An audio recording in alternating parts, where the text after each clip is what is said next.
नमस्कार विद्यार्थियों, श्री श्याम कॉलेज की ऑनलाइन क्लासेज में आपका स्वागत है। इस क्लास में हम बीए बीएड सेकेंड ईयर तथा बीए फर्स्ट ईयर के लिए जलवायु विज्ञान पढ़ रहे हैं, जिसमें हम पढ़ रहे हैं भूमंडलीय ऊष्मन, जिसका ये तीसरा भाग है। भूमंडलीय ऊष्मन या हम ग्लोबल वार्मिंग इसको कह सकते हैं।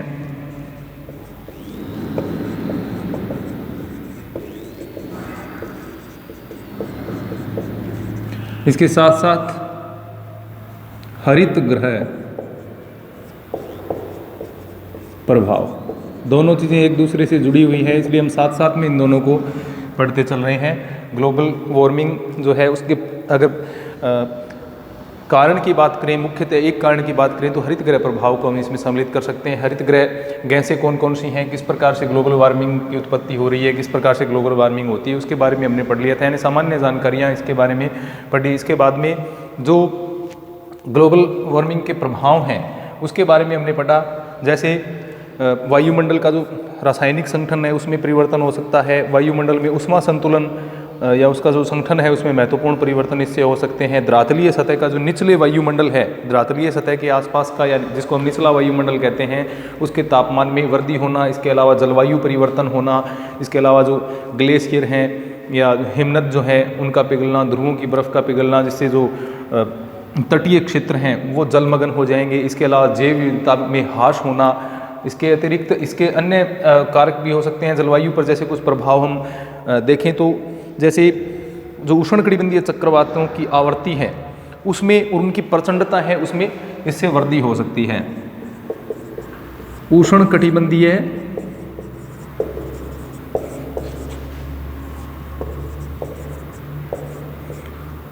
चक्रवातों की आवृत्ति एवं प्रचंडता में वृद्धि। तो उष्णकटिबंधीय जो चक्रवात हैं उनकी आवर्ती में और प्रचंडता में वृद्धि हो सकती है। जलीय चक्र प्रभावित होंगे। जलीय चक्र क्या हो जाएंगे? तीव्र हो जाएंगे। और साथ साथ में उष्णकटिबंधीय चक्रवात हैं उनकी आवर्ती में, उनकी प्रचंडता में तीव्रता हो जाती है। जैसे हैरिकेन है या टोर्नेडो वगैरह जो होते हैं उनमें प्रचंडता देखी जा सकती है। इनको हम क्या कहते हैं? मौसम की चरम घटनाएं कहते हैं। उनमें जैसे हैरिकेन है, टोर्नेडो है, चक्रवात है, टाइफून है, इसके अलावा शीत लहर, गर्म लहर, तो इनकी आवर्ती में और इनकी प्रचंडता में क्या हो जाएगी? वृद्धि हो जाएगी। ये क्या कहलाती हैं? चरम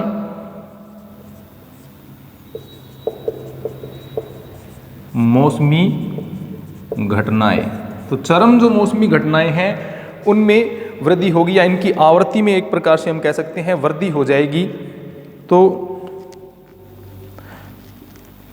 मौसम की जो चरम घटनाएं, गर्म लहर, शीत लहर, हैरिकेन, टोर्नेडो आदि की आवर्ती वगैरह में इससे वृद्धि हो सकती है। वर्षा का जो वर्तमान विश्व प्रतिरूप है उसमें परिवर्तन हो जाएगा। विश्व के वर्तमान वर्षा प्रतिरूप में परिवर्तन।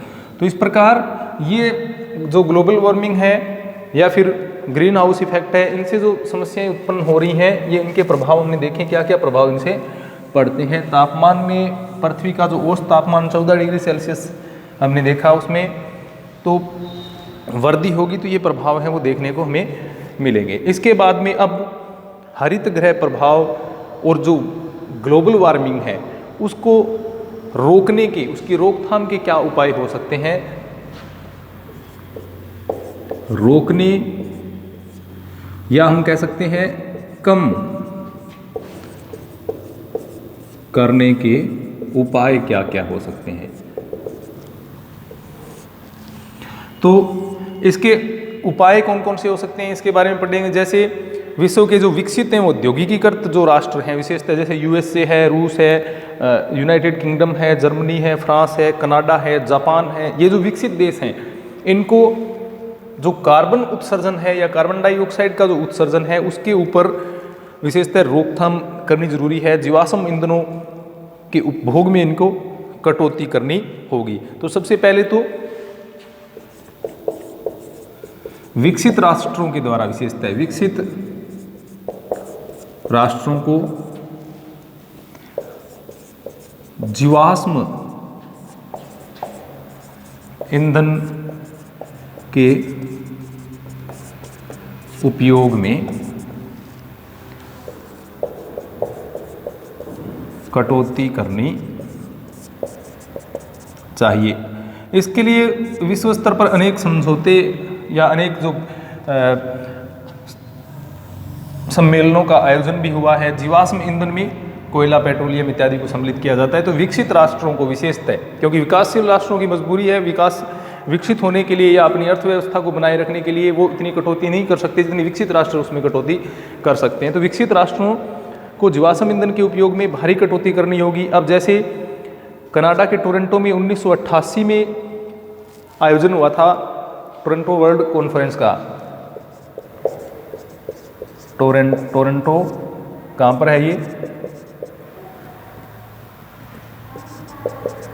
कनाडा। यहाँ पर 1988 में एक सम्मेलन का आयोजन हुआ जिसको क्या कहा जाता है? टोरंटो वर्ल्ड कॉन्फ्रेंस जिसको कहा जाता है। तो इसमें 2005 तक कार्बन डाइऑक्साइड के उत्सर्जन में इसमें क्या निर्धारित किया गया कि 2005 तक कार्बन डाइऑक्साइड के उत्सर्जन में स्वेच्छा से 20% तक की कटौती की जाए। यानी स्वेच्छा से जो विकसित राष्ट्र हैं उनको कहा गया कि जो कार्बन डाइऑक्साइड का उत्सर्जन उनके द्वारा किया जा रहा है उसमें 20% तक की स्वेच्छा से उनको कटौती करनी चाहिए। जीवाश्म ईंधनों के उपयोग पर उनको थोड़ी लगाम लगानी चाहिए, जिससे हरित गृह प्रभाव को कम किया जा सके, जिससे जो तापमान में वृद्धि हो रही है उसको कम किया जा सके, यानी भूमंडलीय ऊष्मन को कम किया जा सके और उसके जो भयावह परिणाम है उनसे बचा जा सके। क्योंकि हरित गृह प्रभाव को अगर कम कर देंगे तो उससे भूमंडलीय ऊष्मन की जो स्थिति उत्पन्न हो रही है वो अपने आप क्या हो जा रही है, उससे नियंत्रित हो जाएगी। तो पहला तो ये हुआ। इसके बाद में लेकिन अब इसके ऊपर विभिन्न देशों ने इसका जो नियम बनाए गए या इसके स्वेच्छा की जो कटौती की बात की गई उसका पालन नहीं किया। तो इससे क्या है, उत्पादन में उत्सर्जन जो है उसका कम नहीं किया जा सका। इससे विकासशील देशों को कहीं ना कहीं हानि भी हुई, क्योंकि विकासशील देशों के ऊपर ये अगर थोपा जाए तो उनकी जो प्रगति है वो एक प्रकार से अवरुद्ध हो जाएगी और विकासशील देशों में विशेषतः ऊर्जा का संकट है वो पैदा हो सकता है। तो विकसित राष्ट्रों को जीवाश्म ईंधन के उपयोग में कटौती करनी चाहिए। इसके अलावा दूसरी अगर हम बात करें तो जीवाश्म ईंधनों के स्थान पर वैकल्पिक जो अन्य ऊर्जा संसाधन हैं उनके विकास का प्रयास किया जाना चाहिए। तो ये कह सकते हैं वैकल्पिक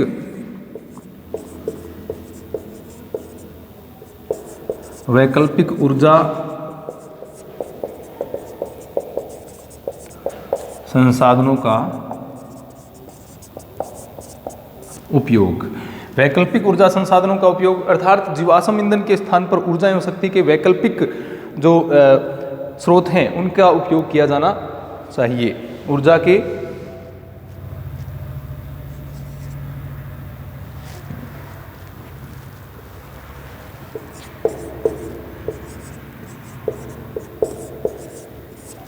वैकल्पिक ऊर्जा स्रोतों का उपयोग है वो किया जाना चाहिए, जो कि जैसे कि टोरंटो कॉन्फ्रेंस के निर्णय है उनको अगर क्रियान्वित करना है, ऊर्जा संकट से बचना है, तो उसके लिए जो विशेषतः वैकल्पिक ऊर्जा संसाधन हैं उनके उपयोग का विकास, उनको उपयोग करने की जो तकनीकें हैं उनको विकसित करनी चाहिए। जैसे मीथेन से जो ईंधन तैयार किया जाता है जिसको कि मिथेनॉल पर गहन शोध किया जाना चाहिए और इसको पेट्रोलियम के स्थान पर उपयोग करने के लिए उपयोग योग्य इसको बनाया जाए। इसके ऊपर रिसर्च ज़्यादा मात्रा में करनी चाहिए, ज़्यादा रिसर्च करनी चाहिए ताकि वैकल्पिक ऊर्जा संसाधनों का उपयोग है वो बढ़ाया जा सके। तो एक तो कार्बन उत्सर्जन कम करना, दूसरा वैकल्पिक ऊर्जा संसाधनों का उपयोग, या फिर इसके अलावा वर्तमान जो प्रौद्योगिकी है, नंबर 3 वर्तमान जो प्रौद्योगिकी है ईंधन दहन की, उसके स्थान पर अधिक दक्ष प्रौद्योगिकी का विकास, यानी ईंधन के पूर्ण दहन की अच्छी तकनीक का विकास किया जाना चाहिए, जिससे क्या है, एक तो प्रदूषण कम किया जा सके। तो वर्तमान प्रौद्योगिकी के स्थान पर जो अत्यधिक दक्ष प्रौद्योगिकी है उसका विकास किया जाना चाहिए, ताकि जो जीवाश्म ईंधन है उनको कम उपयोग किया जा सके, उनका उपयोग कम हो लेकिन उनकी दक्षता बढ़ाई जाए, जिससे क्या है ऊर्जा का उत्पादन है वो उससे ज़्यादा हो और प्रदूषण को कम किया जा सके। यानी अधिक दक्ष तकनीक का प्रयोग है वो किया जाना चाहिए, अधिक दक्ष तकनीकी विकसित की जानी चाहिए।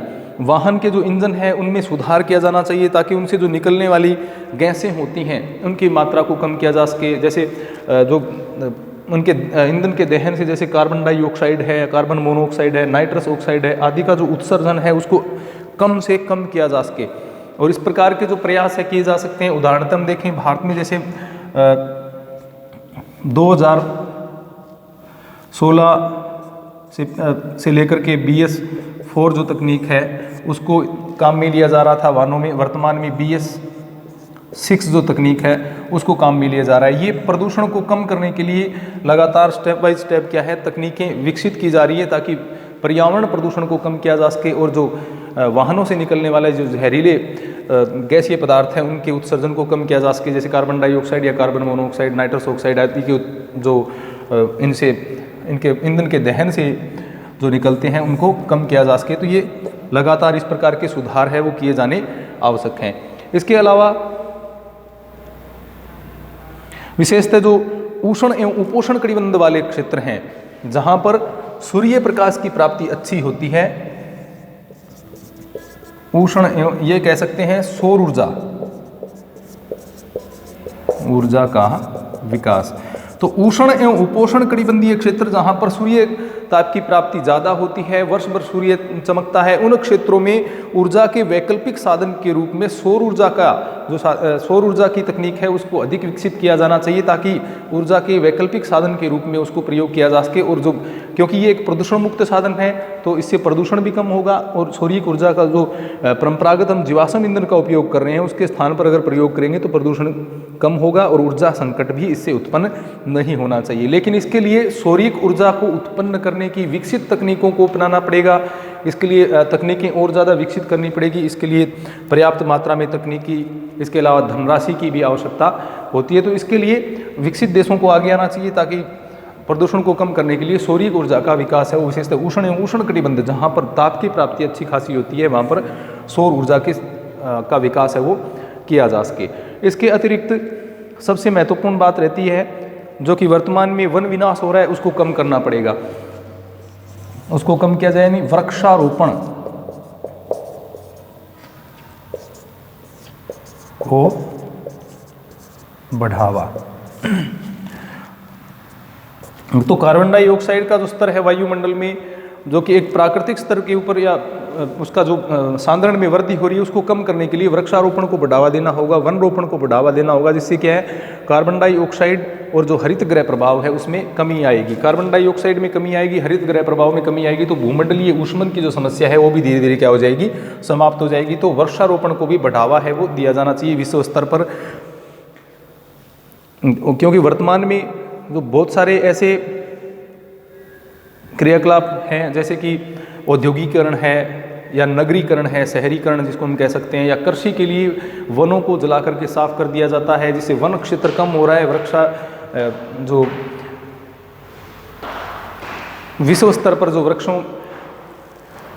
वनों में कमी आई है उससे भी कहीं ना कहीं वायुमंडल में कार्बन डाइऑक्साइड का जो उत्सर्जन हो रहा है उसको अवशोषित कर लेते हैं वृक्ष, लेकिन यहाँ नहीं कर पाते क्योंकि वृक्षों की वनों में कमी आई है, जिसके कारण क्या है बड़े स्तर पर प्रदूषण को भी बढ़ावा मिला है और वायुमंडल में कार्बन डाइऑक्साइड के सांद्रण में वृद्धि हुई है। तो वृक्षारोपण भी बड़े पैमाने पर किया जाना चाहिए। अब अंतर्राष्ट्रीय जो भूमंडलीय ऊष्मन है उसके ऊपर जो अंतर्राष्ट्रीय सहयोग के लिए विभिन्न सम्मेलनों का आयोजन किया गया है उनके बारे में हम कुछ जानकारी लेते हैं। यानी भूमंडलीय ऊष्मन पर अंतर्राष्ट्रीय सहयोग या अंतर्राष्ट्रीय सम्मेलन हम कह सकते हैं। अंतर्राष्ट्रीय सहयोग जैसे सबसे पहले प्रथम विश्व जलवायु सम्मेलन 1979, विश्व जलवायु सम्मेलन 1979, ये हुआ था जिनेवा, स्विट्जरलैंड में।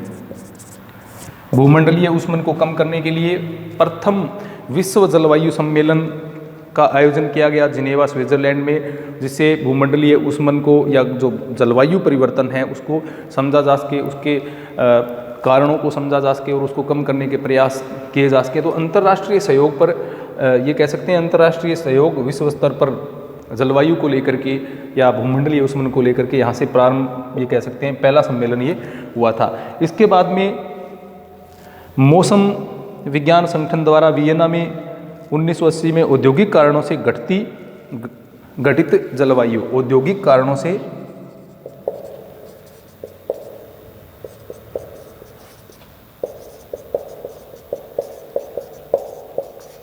घटित जलवायु, ये भी एक सम्मेलन का आयोजन किया गया विश्व मौसम संगठन के द्वारा। इसका आयोजन किया गया था 1980 में और ये वियना में, ऑस्ट्रिया, 1980 वियना।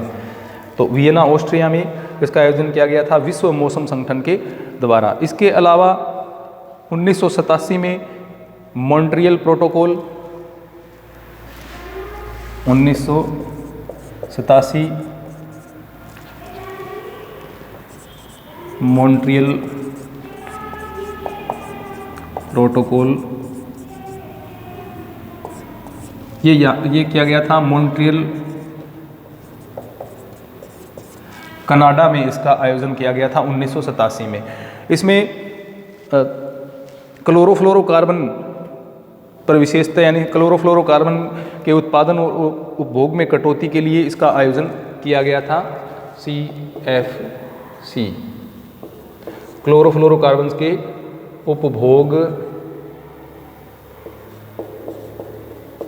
में कटौती, इसका मुख्य विषय था। यानी मॉन्ट्रियल प्रोटोकॉल जो कि 1987 में कनाडा में आयोजित किया गया था, तो क्लोरोफ्लोरोकार्बन के उत्पादन में उपभोग में कटौती करने के लिए इसका आयोजन किया गया था। यानी विशेषतः ओजोन परत की जो अलपता है उसको रोकने के लिए, या ये हम कह सकते हैं ओजोन संरक्षण हेतु इसका आयोजन किया गया था। तो ये अंतर्राष्ट्रीय स्तर पर सहयोग के लिए कुछ सम्मेलनों का आयोजन हुआ है। इसके अलावा टोरंटो सम्मेलन 1988 कार्बन डाइऑक्साइड के उत्सर्जन में कमी के लिए, 1988 में टोरंटो कनाडा में टोरंटो सम्मेलन का आयोजन किया गया 1988 में, और इसका मुख्य उद्देश्य था CO2 या कार्बन डाइऑक्साइड के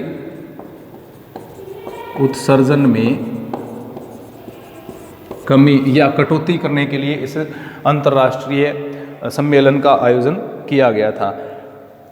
2005 तक, जैसे कि हमने पढ़ा, इस सम्मेलन का उद्देश्य क्या था, पहले भी मैंने आपको अभी बताया था थोड़ी देर पहले, ये कि 2005 तक कार्बन डाइऑक्साइड के उत्पादन में, या ये कह सकते हैं उत्सर्जन में 20% तक की कमी करना इस सम्मेलन का मुख्य उद्देश्य था। CO2 के उत्सर्जन में कमी कितनी, 20%। कब तक, 2005 तक 20% की कमी करना इस सम्मेलन का मुख्य उद्देश्य था। स्वैच्छिक कटौती का निर्णय इसके ऊपर लिया गया था।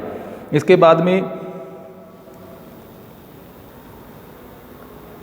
1992 में रियो सम्मेलन, जिसे पृथ्वी सम्मेलन भी कहा गया है, उसका आयोजन किया गया।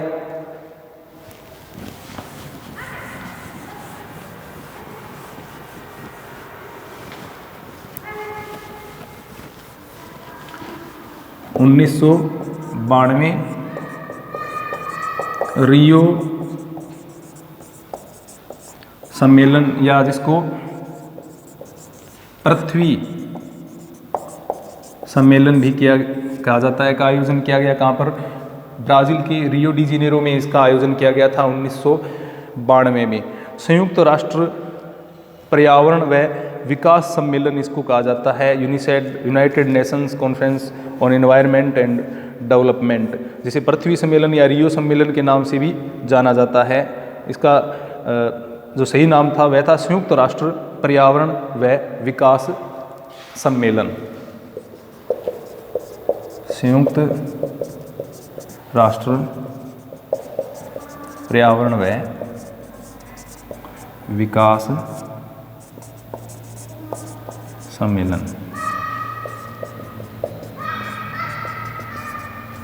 ये इसको नाम दिया गया था, लेकिन इसको रियो सम्मेलन या पृथ्वी सम्मेलन के नाम से जाना जाता है। इसमें विश्व के बहुत सारे देशों ने, लगभग 154 देशों ने इसमें भाग लिया था और जलवायु परिवर्तन कन्वेंशन पर हस्ताक्षर इसमें किए गए थे। उसके बाद में 1994 में पृथ्वी सम्मेलन में जो जलवायु परिवर्तन जो कन्वेंशन है उसको कार्य रूप दिया गया। कब? 1994 में जो विभिन्न देशों के द्वारा जलवायु परिवर्तन कन्वेंशन पर जो हस्ताक्षर किए गए थे उसको कार्य रूप प्रदान किया गया था 1994 में। इसके बाद में द्वितीय पृथ्वी सम्मेलन न्यूयॉर्क में इसका आयोजन हुआ। एजेंडा 21 के क्रियान्वयन एवं मूल्यांकन के लिए संयुक्त राष्ट्र द्वितीय पृथ्वी सम्मेलन इसको कहा जाता है। इसके बाद में